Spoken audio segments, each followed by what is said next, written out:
Kylie, we just, on the off chance, we got her to sing this song that became this kind of minor hit in its day.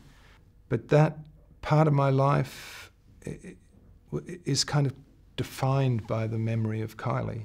She kind of came in this kind of beam of light into into our lives for a short time. And it was kind of a beautiful thing to be sitting with her in this way, driving around in this car, you know. It was great.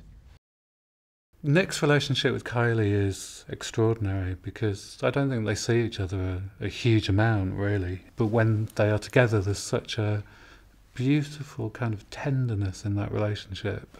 It was why we were so keen to have her, because we wanted to kind of explore these kind of different textures and different kind of faces of Nick's character. It was a thrill listening to that conversation unfold, to have two people that you would think are polar opposite ends of the spectrum of musical performers and yet do the same job.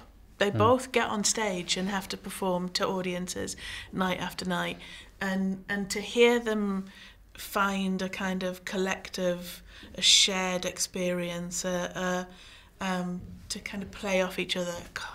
That was really, really remarkable. That conversation played out with very little interruption or prompting. Yeah.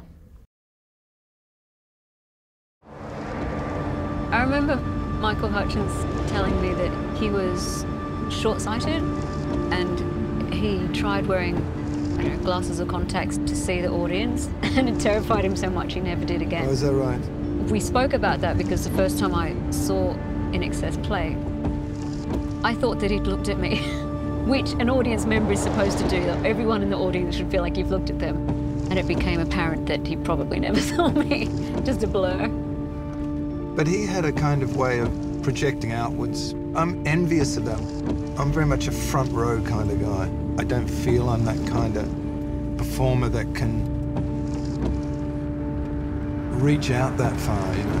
For me, there's a kind of psychodrama that goes on between singular people in the front row that becomes very important in the telling of the narratives of the songs. I get a huge amount of energy from picking up singular people and terrifying them. Really? Do you make it your mission to terrify them? Well, it's that kind of mixture of awe and terror that you can get from one person or a small group of people that is really, that gives a huge amount of energy to kind of transform yourself.